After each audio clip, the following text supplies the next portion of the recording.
আমাদের দুজনের ভিতরে একটু খুনসুটি চলে। কেন যেন উনি কিছু হাতে করে নিয়ে আসলে আমার হাতে না দেওয়া পর্যন্ত আমি ওটা ধরি না। তো উনি আজকে এই প্যাকেটটা নিয়ে এসে টেবিলে সরাসরি রেখে দিয়েছিল। তারপর আমার মনে খুঁতখুঁতি ছিল কেন আমার হাতে দিল না। তারপর আমি আবার একটু চুপি, চুপি করে দেখলাম। তারপর উনি হাতে করেই নিয়ে আসলো একটু পরে।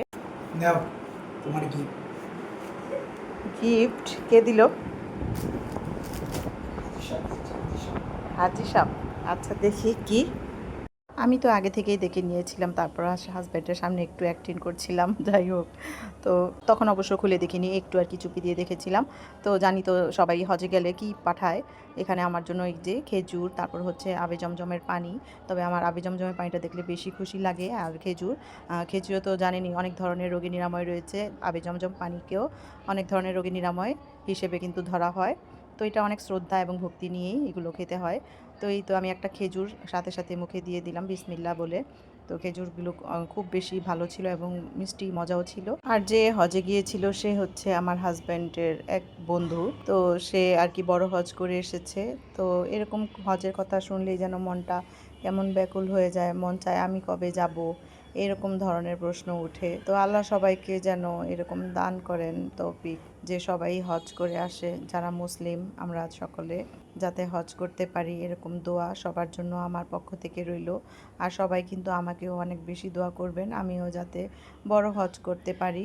তো এই তো কথা বলতে বলতে কিন্তু আমি প্যাকেটগুলো খুলছি। এখানে অনেক সুন্দর একটা টুপি পাঠিয়েছে, সাদা নরম টাইপের টুপিটা, কুশি কাটার। আর এখানে হচ্ছে একটা তসবি সাদা এবং গোল্ডেন কালারের 33 দানার। আর হচ্ছে এই যে প্যাকেটটা, এটার মধ্যে মনে হয় আতর দিয়েছে, হ্যাঁ আতরই। তো এই আতর তো আর আমি নিজে কখনো ইউজ করবো না, এগুলো ছেলে এবং আমার হাজব্যান্ড ওরাই ইউজ করবে। তবে আতরের প্যাকেজিংটা এবং বোতলটা দেখে আমার এত ভালো লেগেছে। তো একটু স্মেল নিয়ে নিচ্ছি আমি, আবার একটু হাতে ভালো করে ঘষে দেখছিলাম যে এটার স্মেলটা কেমন, দেওয়া যায় কি না। তো এইটা আতরটা ছেলেদেরই ভালো লাগবে। আর আমি খুব বেশি আতর পছন্দ করি না, কারণ জুম্মার দিন আতর আমার বাবা, ভাই বা আবার আমার ছেলে ওরাই দিয়ে যায়। মনে হয় যে এগুলো ছেলেদের জন্যই পারফেক্ট, মেয়েদের জন্য ঠিক না। আর মেয়েদের স্মেলটা অন্যরকম আর কি। তো যাই হোক, এইসব কথা নাই বলি। তো এই যে এখানে কিন্তু আমি জায়নামাজটাকেও খুলছিলাম, জায়নামাজটা খুবই ভালো ছিল। এই যে এটা নিয়ে মনে হয় আমার জায়নামাজ কয়েকটাই হয়ে গেল।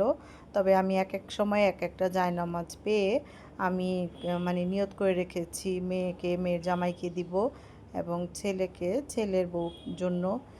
ভালোই হলো গিফটগুলো পেয়ে। তো এই ছিল আজকের গিফট। সবাই আমাকে কমেন্টে জানাবেন আমার গিফটগুলো কেমন হয়েছে আর কেমন লাগলো আপনাদের কাছে। তো দেখা হচ্ছে সামনে কোনো ভিডিওতে। আল্লাহ হাফেজ।